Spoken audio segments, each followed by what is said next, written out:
90% traders trend line गलत draw करते हैं और फिर बोलते हैं कि स्ट्रेटजी काम नहीं करती। आज मैं तुम्हें वो ट्रेंड लाइन लॉजिक दिखाने वाला हूँ जो प्रॉफिटेबल ट्रेडर्स एक्चुअली में यूज करते हैं। ट्रेंड लाइन होती क्या है? ट्रेंड लाइन बेसिकली एक गाइडलाइन होती है जो हमें बताती है कि मार्केट का फ्लो किस डायरेक्शन में है। जब मार्केट डाउन ट्रेंड में होती है, प्राइस लोअर हाई लोअर लोज बनाता है। हर फॉल के बाद एक पुल बैक आता है और हर पुल बैक का एक टॉप होता है, स्विंग हाई। इसी तरह अब ट्रेंड में प्राइस हायर हाइस और हायर लो बनाता है। पुल बैक के बॉटम को हम लोग बोलते हैं स्विंग लो। ट्रेंड लाइन हम इन्हीं स्विंग हाई या स्विंग लो को कनेक्ट करके बनाते हैं। सिंपल देखो, एक बात क्लियर कर लो, मार्केट हमेशा टेक्स्ट बुक के जैसी क्लियर नहीं होती। ट्रेंड लाइन लॉ नहीं होती, सिर्फ गाइडेंस होती है। अगर तुम ट्रेंड लाइन को भगवान समझ रहे हो तो लॉस होना पक्का है। आखिर ट्रेंड लाइन ड्रॉ क्यों करते हैं? इसके दो मेन रीजंस होते हैं। Number 1, support and resistance. Down trend में ऊपर वाली ट्रेंड लाइन रेजिस्टेंस बन जाती है, अप ट्रेंड में नीचे वाली trend line support. Number 2, trend change का सिग्नल। जब प्राइस ट्रेंड लाइन को तोड़ता है तो पॉसिबल है कि ट्रेंड चेंज हो रहा हो, सिर्फ पॉसिबल, गारंटीड नहीं। ट्रेंड लाइन ड्रॉ करने के ये रूल याद रखो, कम से कम 2 टचेस तो होने ही चाहिए। ज्यादा touches does not equal short trend. Trend line को एरिया समझो, रेजर शार्प लाइन नहीं। फोर्स मत करो, अगर ओबियस नहीं है तो स्किप करो। No trend line greater than fact trend line. अब देखो, सबके मन में ये डाउट जरूर रहता है, मेरे मन में भी था कि ट्रेंड लाइन ड्रॉ करते समय विक से ट्रेंड लाइन ड्रॉ करें या फिर बॉडी से। सच क्या है? इस क्वेश्चन का एक ही लॉजिकल आंसर है, जहां मैक्सिमम टचेस मिल रहे हैं वहां ड्रॉ करो।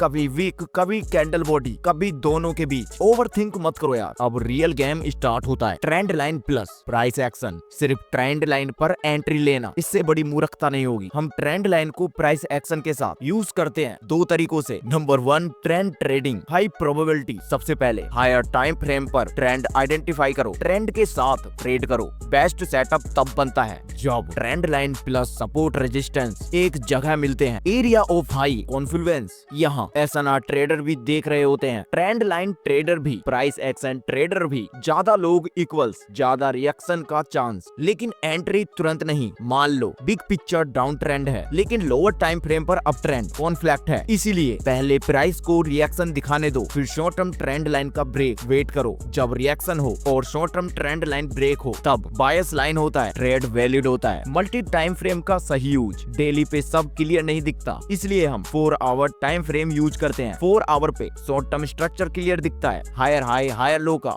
शिफ्ट समझ आता है। जब 4 आवर पे ट्रेंड लाइन ब्रेक करे और लोअर लो कंफर्म हो तब समझो मोमेंटम चेंज हो चुका है। Number 2, reversal trading. यह थोड़ा रिस्की होता है, इसीलिए कंफर्मेशन जरूरी है। हम क्या देखते हैं? Double top, double bottom, trend change pattern और फिर ट्रेंड लाइन ब्रेक। सिर्फ ट्रेंड लाइन ब्रेक पे रिवर्सल लेना इक्वल्स गैम्बल। पहले मोमेंटम लॉस चाहिए, फिर कंफर्मेशन। ये हमेशा याद रखना। ट्रेडिंग में सबसे इंपॉर्टेंट चीज है ट्रेड क्वालिटी। हर सेटअप ट्रेड नहीं होता, हर सिग्नल एक्शन नहीं होता। प्रोफेशनल ट्रेडर का काम है नो ट्रेड सिचुएशन पे भी कंट्रोल रखना। ज्यादा ट्रेड डज नॉट इक्वल ज्यादा पैसा, बेटर ट्रेड्स इक्वल कंसिस्टेंट पैसा। अगर वीडियो यूजफुल लगी हो लाइक करो और कमेंट में नेक्स्ट टॉपिक बताना।